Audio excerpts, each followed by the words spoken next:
Hi everyone and welcome to another video. And today I'm going to be ranking Metallica's albums based on sales, units sold. So this ranking is based on the most accurate information I could get as of this time, which were in mid-August of 2024. So just to let you know, this is not my opinion on my favourite Metallica albums. That's going to come in a later video. This is purely the ranking based on sales, and that includes streaming, vinyl, CDs, digital downloads, cassettes. I've tried to compile all of that data together to give you equivalent sales units, because some of these albums were released obviously following the physical media crash, shall we say. So I suppose a quick introduction on Metallica for those who don't know who Metallica are. So they were formed in Los Angeles in 1981, moving up to San Francisco to team up with bassist Cliff Burton.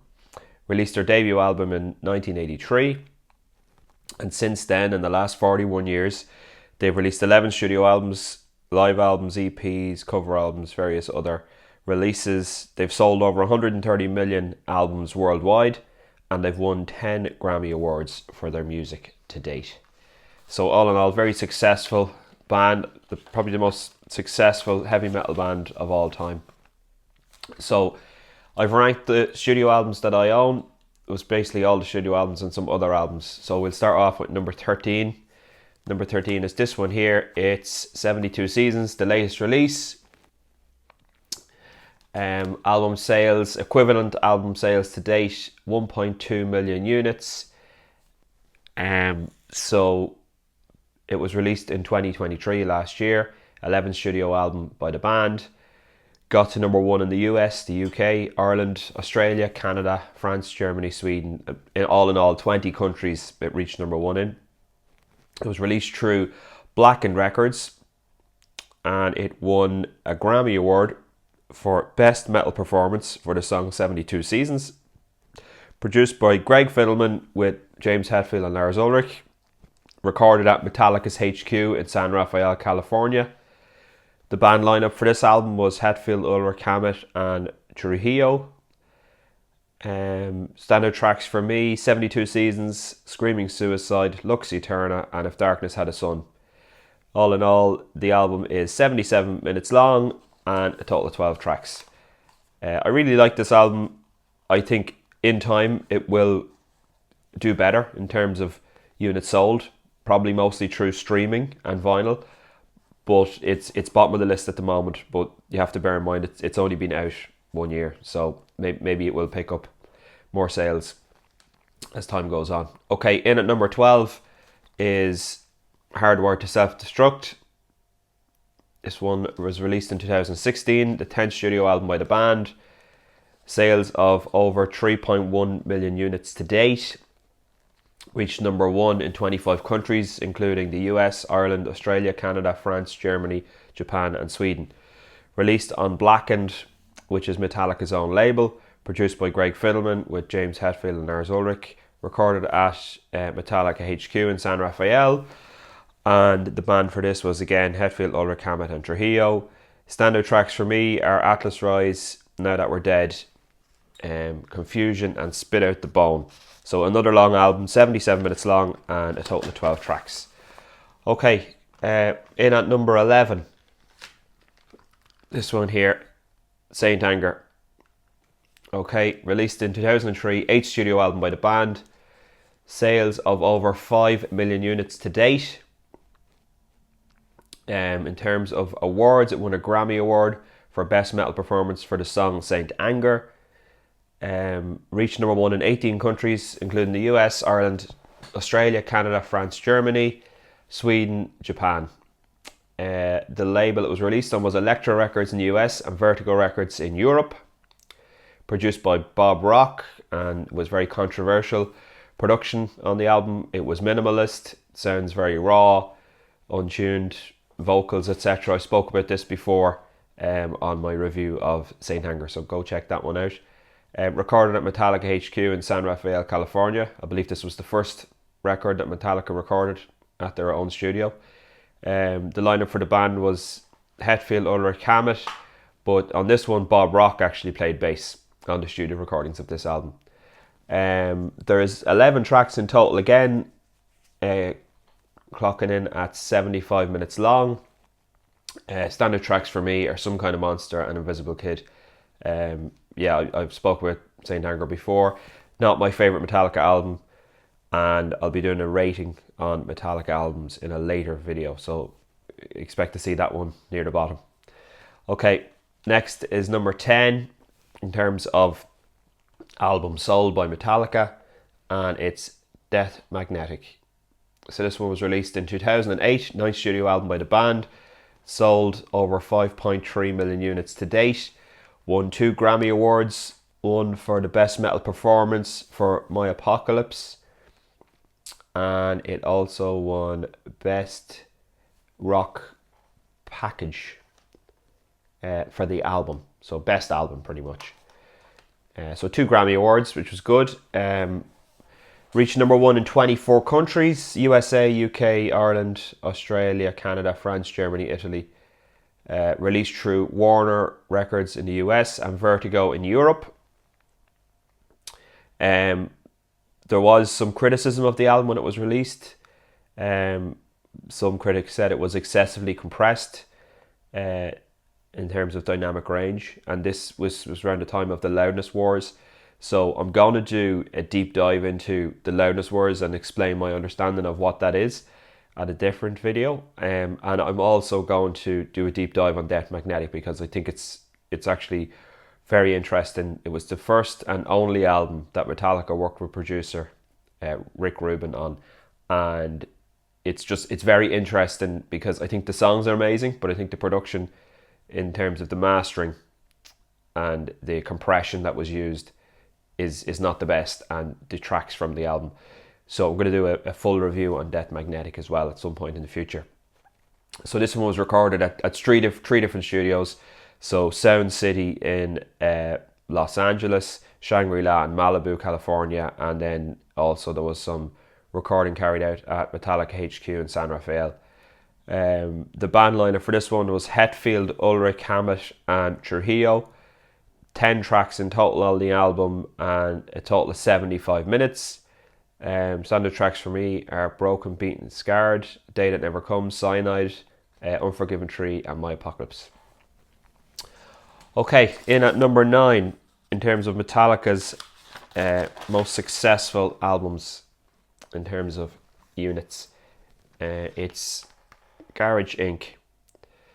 So not really a studio album of original material, it's a compilation album, a compilation covers album. 2 discs, one recorded in 1998, new recordings, and then there's some basically bits and bobs from the previous 10 to 15 years. You've got the Garage Days Revisited at 87, you've got Garage Days Revisited at 84, you've got B-sides and one-offs, and then you've got a tribute to Motorhead, Motor Headache from 1995, so they've included 4 tracks from that as well. So basically run through the stats on this one. Released in 1998, it's got over 6.5 million units sold to date, won a Grammy Award for Best Hard Rock Album. Sorry, just reading my notes here. So yeah, so it's won Grammy Award for Best Breast Heavy Metal Performance for Whiskey in the Jar, and they also won a Grammy for Best Metal Performance for Stone Cold Crazy, but Stone Cold Crazy was released in 1991, so but it's included here, so technically the album has 2 Grammys associated with it. It reached number 1 in 4 countries: Finland, Germany, Norway and Switzerland. Released through Elektra Records in the USA and Vertigo Records in Europe. Produced by Bob Rock with Hetfield and Ulrich. Recorded at the plant in Sausalito, California, Marin County. The band lineup for this one was Hetfield, Ulrich, Hammett, Newsted. There's 27 tracks in total. The album is 135 minutes long. Standard tracks for me are Whiskey in the Jar, Merciful Fate, Am I Evil, So What, Killing Time and Overkill. So really enjoyable album, this one, but again, it's the covers album. So coming in at number 8, this one here, S&M, San Francisco Orchestra and Metallica. Released in 1999. It's a live album of Metallica songs with an orchestra included, played live over 2 nights, and they've taken the best songs and they've made this double album. Sales at the moment, it's over 7.3 million copies sold, which is very good for an album that is not Metallica's bread and butter, shall we say. It's moving into a different direction, but it's very popular among Metallica fans and it's very popular among rock fans in general. In terms of awards, they won a Grammy Award for the instrumental performance of Call of the Cthulhu, which is impressive. It reached number 1 in 5 countries: Australia, Germany, Norway, Portugal and Switzerland. It was released through Elektra Records in the US and Vertigo Records in Europe. Produced by Bob Rock with James Hetfield, Lars Ulrich and Michael Kamen. Michael Kamen conducted the orchestra, wrote the score for the album as well. Band lineup was Hetfield, Ulrich, Hammett, Newsted, and of course the fantastic musicians from the San Francisco Symphony Orchestra. In total, there's 21 tracks at 133 minutes long. Standard tracks, well, for me, the 2 new tracks that were included on this, these were songs written by Metallica specifically for this album, and they're called No Leaf Clover and Human, and to me they're great tracks, great additions to the Metallica back catalogue, and rightly should be included in this. There's basically none of the Metallica old school tracks included in this that I would prefer the S&M version to the album version. So that's just me. But all in all, a good album and a very successful album for Metallica. Okay, album number 7 is Kill 'Em All. This one here, debut album by the band, released in 1983. Sales at the moment over 8.5 million units. It's gone triple platinum in the USA at the moment. Released through Megaforce Records, produced by Paul Curcio. Recorded at Music America recording studios in Rochester in upstate New York. The band lineup for this one was Hetfield, Ulrich, Hammett and Cliff Burton on bass. In total, 10 tracks on the album, 51 minutes long. Standout tracks for me are The Four Horsemen, Whiplash, No Remorse and Seek and Destroy. Next album, number 6, Reload. Released in 1997, it's the 7th studio album by Metallica. At the moment, it's got sales of over 8.9 million. And in terms of awards, it won a Grammy Award for Best Metal Performance for the song Better Than You. I think there's better songs on this album actually than Better Than You, but there you go. Reached number 1 in 7 countries, including the US, Australia, Finland, Germany, New Zealand, Norway and Switzerland. Released through Elektra Records in America and Vertigo Records in Europe. Produced by Bob Rock with James Hetfield and Lars Ulrich. Recorded at the plant in Sausalito, California. The band lineup for this one was Hetfield, Ulrich, Hammett and Newsted. Standard tracks for me: Fuel, The Memory Remains, Unforgiven True, 2 should I say, and the 13 tracks, 76 minutes long, quite a long album. So that's number 6. So now we're into the top 5. Top 5 albums in Metallica's catalogue in terms of sales. So in at number 5, it's Load. Great album from 1996. I know a lot of people that love Metallica, they don't necessarily think Load and Reload are great Metallica albums, but I don't think that's the case. I think each of those albums stand alone on their own merits for what they are.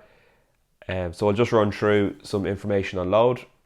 It was released in 1996. It was the 6th studio album by the band. Sales of greater than 11.5 million units to date. Reached number 1 in 18 countries, including the USA, the UK, Australia, France, Germany, Sweden and Switzerland. Released through Elektra Records in America and Vertigo Records in Europe. Produced by Bob Rock, James Hetfield and Lars Ulrich. Recorded at the plant in Sausalito, California.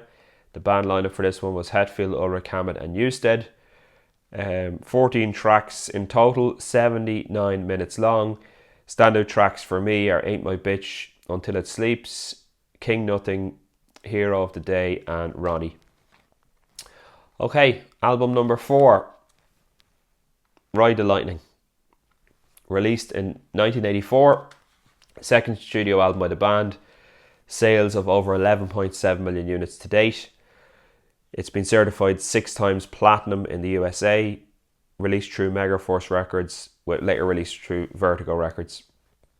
Produced by Metallica and assisted by Flemming Rasmussen and Mark Whittaker. Recorded at Sweet Silence Studios in Copenhagen.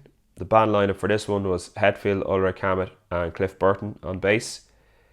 In my opinion, there's no bad tracks on this album. It's 8 tracks long, 47 minutes long, perfect length for an album. All killer, no filler on this one. So now we go on to number 3. So the third most successful Metallica album in terms of units sold is Master of Puppets. Released in 1986, third studio album by the band. At the moment, it has sales of over 13.9 million units worldwide, and it's gone 6 times platinum in the USA. Released by Elektra Records in the USA and Vertigo Records in Europe. Produced by Flemming Rasmussen with Metallica. Recorded at Sweet Silence Studios in Copenhagen. Band lineup for this one was Hetfield, Ulrich Hammett and Burton. Again, no bad tracks on this album in my opinion. Clocks in at 54 minutes in total, and it's 8 tracks long. Okay, only 2 albums left. So at number 2, it's And Justice for All. Released in 1988, it's the 4th studio album by Metallica. Sales of over 15.8 million units as at the time of this video. Won a Grammy Award for Best Metal Performance for one, and reached number 1 in Finland when it was released, but has gone on to become 8 times platinum in the USA. Labels, it was released through Elektra in the USA and Vertigo in Europe. Recorded at 101 Studios in Los Angeles. The band lineup for this one was Hetfield, Ulrich Hammett and Newsted. And this was Jason Newsted's first album after the death of Cliff Burton. The mix on this album, the bass has been mixed very low, almost inaudible, which receives a lot of flack, but I think the songs stand the test of time. In total, the album is quite long. It's 65 minutes long. It's 9 tracks, but to be fair, there's no bad tracks on this one. You can listen to the album the whole way through and not have to skip any tracks. So that's number 2, And Justice for All. Okay, coming in at number 1, no surprise, the most successful Metallica album in terms of sales. It's none other than the Black Album. Simple black cover. Couldn't get any more black. Okay, released in 1991. 5th studio album by the band. Sales at the moment, anywhere between over 32 and 33 million units. Won a Grammy Award for Best Metal Performance for the album. Reached number 1 in 10 countries, including the USA, UK, Australia, Finland, New Zealand and Germany. Released through Elektra Records in America and Vertigo Records in Europe. And it has been certified 16 times platinum in the USA at the moment. Produced by Bob Rock with James Hetfield and Lars Ulrich. Recorded at 101 Studios in Los Angeles, California. Band lineup for this one was Hetfield, Ulrich Hammett and Newsted. The album is 62 minutes long and it's got 12 tracks on it, and there's only one track that I would skip, and that's the last track, The Struggle Within. Apart from that, every other track is solid in my opinion. So there you go. That's all of Metallica's albums rated in terms of album sales. I hope you enjoyed the video. If you did and you haven't subscribed already, please subscribe. Please leave a comment down below. Let me know if you think some of those albums are overrated or underrated. Did you think maybe they should have sold better or sold worse? Also, let me know what your favourite album is. In a couple of weeks, I'm going to be doing a Metallica ranking based on my favourite albums. Not even to consider sales, just albums that I listen to most often from Metallica that I like the most. So yeah, if you liked the video, please hit like, and I'll talk to you on the next one. Bye now.